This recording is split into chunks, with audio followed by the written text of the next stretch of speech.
السلام علیکم ورحمۃ اللہ وبرکاتہ. نحمده ونصلي على رسوله الكريم اما بعد فاعوذ بالله من الشيطان الرجيم بسم الله الرحمن الرحيم رب اشرح لي صدري ويسر لي امري واحلل عقدة من لساني يفقهوا قولي. روزہ تو ہم رکھ لیتے ہیں لیکن عام طور پر ہم اس کے اوپر ملنے والے ثواب اور اجر اور فائدے کی نیت نہیں رکھتے، اور بعض اوقات ہم پھر روزے کو ایک بوجھ سمجھ رہے ہوتے ہیں. تو اگر ہم اس کو یاد رکھیں کہ روزہ اللہ سبحانہ تعالیٰ کی طرف سے اگرچہ ایک فرض عبادت ہے لیکن ہمارے لیے بے شمار فائدوں کا سبب ہے، تو اس سے کیا ہوگا کہ ہمارا روزہ ہمارے لیے آسان بھی ہو جائے گا، انجوائبل ہوگا، اور ہم خوشی خوشی اس کو رکھیں گے.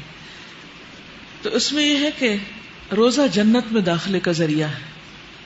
ابو امامہ نے رسول اللہ صلی اللہ علیہ وسلم سے ایک ایسے عمل کے بارے میں سوال کیا جو انہیں جنت میں داخل کرے، تو آپ نے فرمایا علیک بالصوم فإنہ لا مثل لہ، تم روزے کو لازم پکڑ لو اس لیے کہ اس کی طرح کی کوئی چیز نہیں. یعنی اگر جنت میں جانا چاہتے ہو تو اپنے لیے روزہ لازم کر لو. روزے دار کے لیے جنت کا ایک خصوصی دروازہ ہے. نبی صلی اللہ علیہ وسلم نے فرمایا جنت میں ایک دروازہ ہے جسے ریان کہا جاتا ہے. قیامت کے دن پکارا جائے گا کہ روزہ رکھنے والے کہاں ہیں؟ چنانچہ جو شخص روزہ رکھنے والوں میں سے ہوگا وہ اس میں داخل ہو جائے گا، اور جو اس میں داخل ہو گیا اسے کبھی پیاس نہیں لگے گی. کیوں؟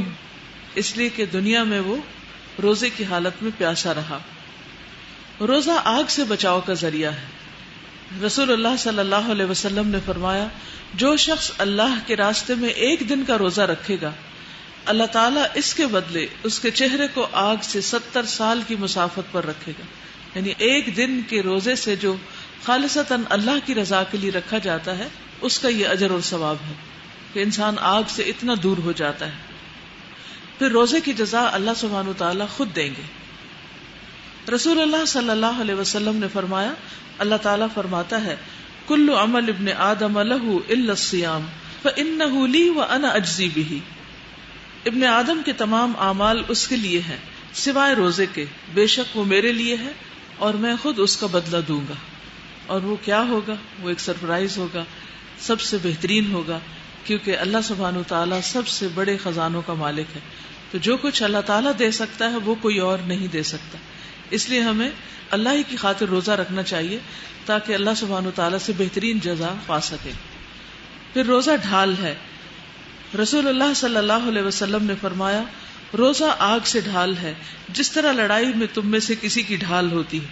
یعنی روزے کی وجہ سے انسان بہت سے ان گناہوں سے بچ جاتا ہے جن کے ارتکاب کی صورت میں وہ جہنم میں جا سکتا تھا.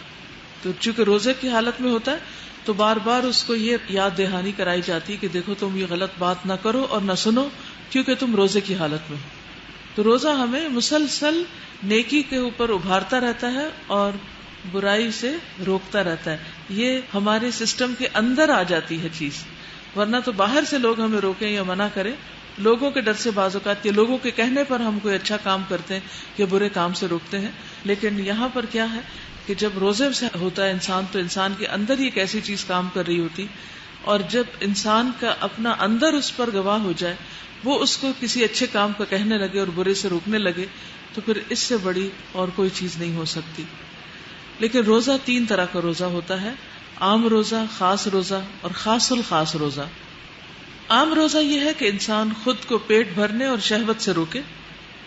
خاص روزہ یہ ہے کہ نظر، زبان، ہاتھ، پاؤں، کان اور تمام اعضاء کو گناہ سے بچائے، خصوصاً زبان کو غیبت سے، دوسروں کے بارے میں بری رائے دینے سے، برے کمنٹ کرنے سے، کسی کا مذاق اڑانے سے. پھر اسی طرح خاص الخاص روزہ یہ ہے کہ دل کو ردی خیالات اور اللہ تعالیٰ سے دور کرنے والے افکار سے پاک کر دے اور اس کی یاد کے سوا ہر چیز سے رک جائے. یعنی کثرت سے اللہ تعالیٰ کو یاد کرے. یہ خاص الخاص روزہ ہے. یعنی روزے کی حالت میں ذکر کی کثرت کر دے اور باقی چیزیں اس کے مقابلے میں کم ہو جائیں. ٹھیک ہے.